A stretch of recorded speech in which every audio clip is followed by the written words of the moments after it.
Our fifth contestant, Mariana Pascal, local English or standard English? Local English or standard English? Mariana Pascal.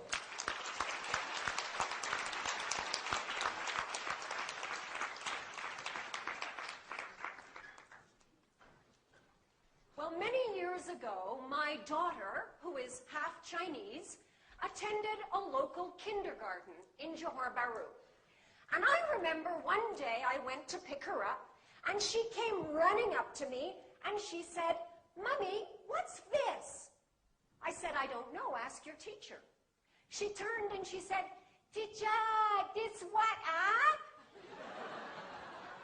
I said, "What did you say?" She said, "Oh, Mommy, that's Malaysian English." My fellow Toastmasters, we hear a lot these days about local varieties of English. Should we embrace them as a part of the culture? Or should we eliminate them and replace them with standard English?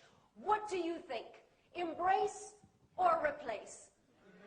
Yes, I love the local English here. It is the most colorful English in the world. I especially love your crazy two-word phrases. Where, got. Also can. See first. See how. It's so unique. And frankly speaking, I do not think that it is possible to eliminate local English because linguistic habits are very difficult to break. Am I right? Yes. Now, throughout my entire marriage, my Chinese husband has been saying, "Get down from the car." And I've been saying, "Honey, we're not on the car, so we can't get down. We're in the car, we get out." And he says, "Oh, okay, get down." Can't change. In fact, I was in a taxi the other day, and the taxi driver said to me, "Okay, miss, you get down here, huh?" I said, No. You get out here." He said, "It's my taxi, you get out." I think the important thing is that whatever English we speak, Malaysian English, Canadian English, Indonesian English, Bruneian English, that these days we be understood by people from other cultures. Am I right? Yes. I have to tell you, sometimes your local English is a little bit difficult for foreigners to understand. I will give you an example. Now, when I first came to Malaysia, I went to a teachers' conference in KL. And at the end of the day, I said to a local teacher, I said, "Excuse me, I'd like to go back to the hotel now. Do you know where I might find a taxi?" And she said, never mind. You follow me." I said, "Well, I don't have a car, so I can't follow you. Do you know where I can find a taxi?" She said, never mind, you follow me."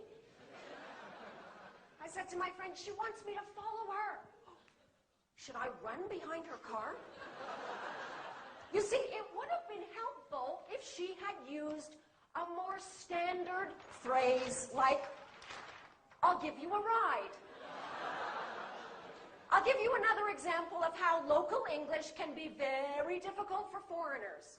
Now, my British friend Jolene came to Malaysia to work in a restaurant. And on her very first day, the manager asked her to make fruit juice. So he gave her some fruit, and he gave her a blender. And he said, "You put in fruit after you switch on."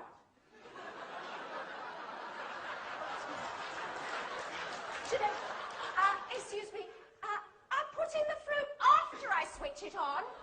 He said, "You put in fruit after you switch on."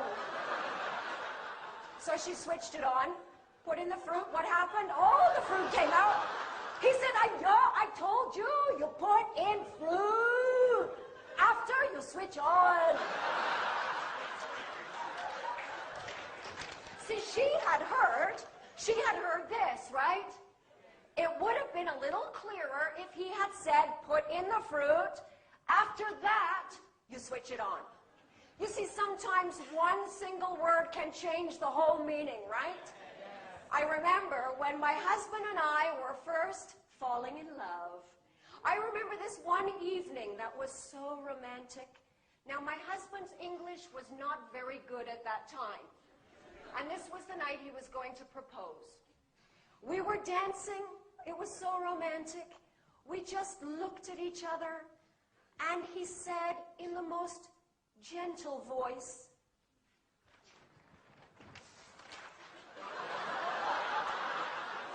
"Oh, your eyes are big. How many eyes do I have?" I felt like an alien. It was not romantic. There was no proposal that night. Now, sometimes one single letter can change the entire meaning of what you're trying to say, right? My 17-year-old student, Chai Shen, had just come back from England, and she said to me, "Teacher, in England, many people very stupid." I said, "What do you mean?" She said, "I fly to London. My skin very dry. My eyes very itchy. I go to information. I say, 'Excuse me, where can I find ice cream?' He sent me to McDonald's. Very stupid." So where does this leave us with local English? Well, this is what I say. Yes, we need standard English because we must be able to communicate with people from other cultures. But what a terrible shame it would be to lose the beautiful, colorful, vibrant local English. So I say both also can, love. Back to you.